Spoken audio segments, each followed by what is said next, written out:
Sawubona sihlobo sami, welcome to this channel Asixoxeni, Let's Talk with Siziva. I know you're probably thinking about relocating back home to Zimbabwe, and you know you become kind of anxious uba lokwesaba ucabanga ukuthi could this be a right decision that I'm making, or could this just be a great mistake that I am making?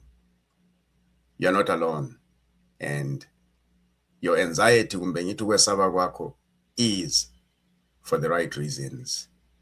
But let's get down to it and talk about how we can handle or deal with some of these fears of the unknown that we all battle xa siku-diaspora sicabanga ukubuyela ekhaya. And I can tell you the foundation of most of the fears that we have xa sicabanga ukubuyela ekhaya is based on a lack of planning.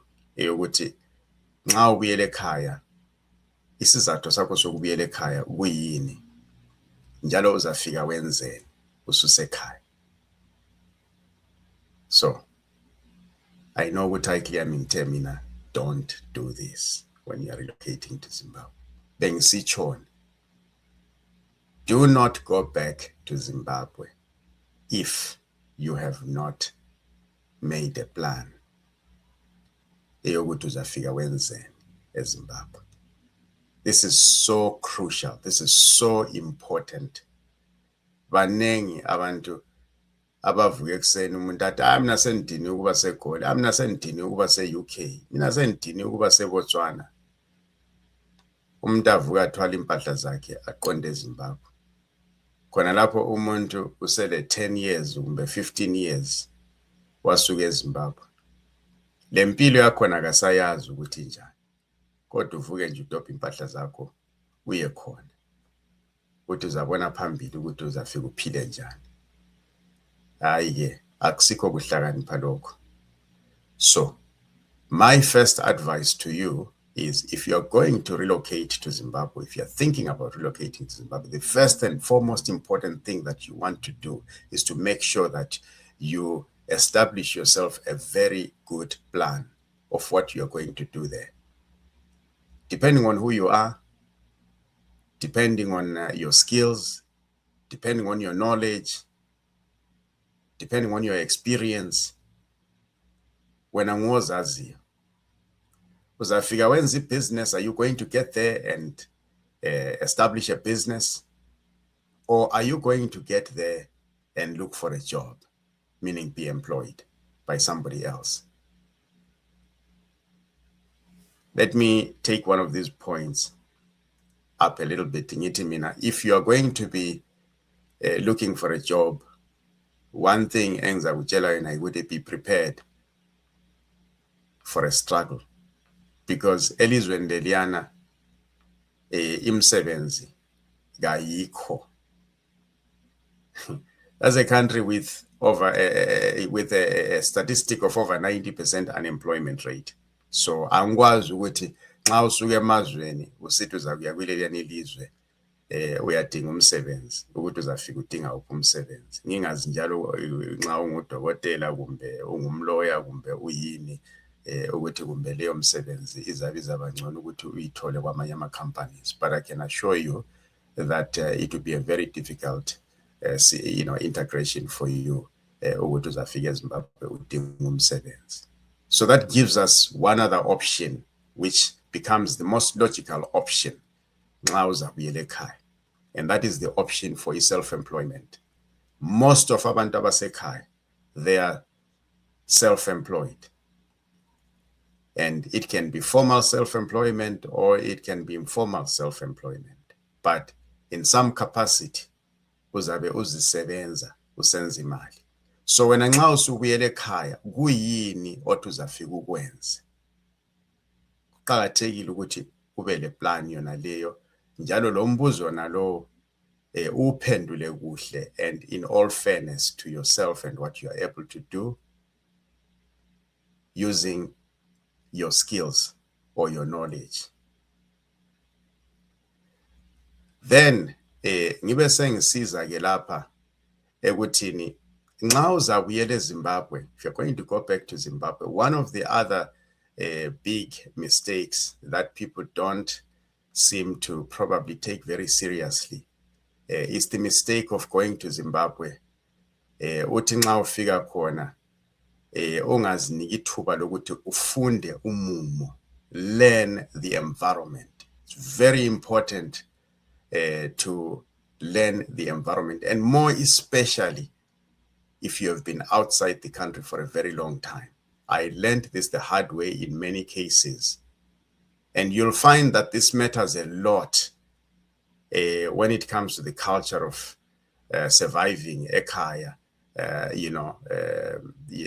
Whether it is you looking for services, whether it is you trying to buy stuff, whether it is you going to pay your bills, whether uyabhadala ama-rates akho ku-city council kumbe kungaphi, whether uyathenga izinto ezitolo, you've got to learn nxa ufika eZimbabwe ukuthi zonke zona lezi izinto zisebenza njani, because ilizwe leliyana lilizwe eli-operator as we speak today nge-multi-currency nge-multi-currency system, meaning ukuthi kumele ubekwazi ukuthi i-advantage yakho eyokubhadala nge-Zimbabwean currency, i-RTG, versus ukubhadala nge-US dollar ingaphi. I-advantage yakho eyokubhadala nge-US dollar versus ukubhadala nge-RTG ingaphi. And nxa ungakwazi khona lokho, it can be a difference between paying $10,000, or maybe, let me bring it back home a little bit, between paying $10 for something versus paying $7 for something. So let's say you pay $10 in US dollars, where engxenye kade ungafika ubhadale $7 nxa kade uyabusebenzisa ama-RTG. And this is the reality of what happens eZimbabwe in many cases. And this again sikubona kakhulu, especially if you're going to be paying izinto ezifana nama-rates and stuff like that. So kulezinye indawo ozathi nxa ungena khona uthola ukuthi ukusebenzisa i-RTG is an advantage, ukusebenzisa i-USD is a disadvantage. Kube lezinye indawo ozafika khona uthola ukuthi ukusebenzisa i-RTG, ukusebenzisa i-US dollar is an advantage, ukusebenzisa i-RTG is a disadvantage. And this is where a lot of people lose izimali, a lot of people lose imali yababuyela ekhaya, because umuntu afika avala amehlo nje afaka i-blindfold, angene esitolo bamtshela ukuthi imalini, bathi $100, umuntu akhiphe $100 fast abhadale, aphume ngale. Next thing, omunye umuntu uyabuya uzothenga the same thing ubhadala $60 because uyawazi ukuthi kumele ayithenge njani into yangikhona ukuthi ibe cheaper, maybe kumele asebenzise ama-RTG. So ungabakwazi khona lokho uzathola ukuthi you'll be in a much better situation. And then enye into futhi ezakwe kwenza ukuthi ungaluzi imali kakhulu and unnecessarily nxa usekhaya ukuthi endaweni eziningi, in many places where you go, do not go around splashing the the status, the diaspora status. Ungahamba utshela abantu ukuthi mina ngiyinjiva kumbe mina ngivele e-UK kumbe ngivela ngaphi, usithi kuyamangalisa, you will actually be the one that gets surprised out of your pocket. Usithola ukuthi baza kushaya ngama-prices akhangela ukuthi uvela ngaphandle kwelizwe, and probably you have more money. And it doesn't matter whether uthenga erenkini, ungatshela umuntu yana serenkini ufuna ukuthenga irekeni ukuthi wena uli diaspora, irekeni nathi ungayithola okade ungayithenga $1 uza kuthengisela wena nge-$4. So you've got to be smart. Nxa usekhaya uvela ku-diaspora, merge in very, very quickly and very well. Lawo ube ngomunye wabantu basekhaya abangabonakaliyo in the crowd, wena ngozaziyo i-advantage yakho nxa ungene lezi mali zakho kuhle ukuthi mina i-advantage yami yileyi, and labo bazabona nje ukuthi into zakho zihamba kuhle.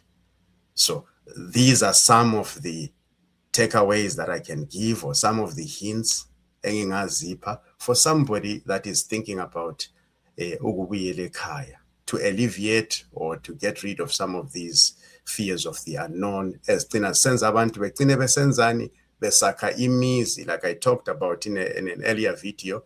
People built homes, but ezindlu abantu ekhaya bayesaba ukuthi bahamba ehlala kuzo because besesaba ukuthi bazafika bahlale njani ezindlini zangikhona. People are building homes and they are afraid to go and live in them because they are afraid of how they are going to sustain themselves when they are living in those homes. And then the homes end up sibangeza ama-maids lama-gardeners. So thank you so much for joining me today. Just a little bit of information to talk about.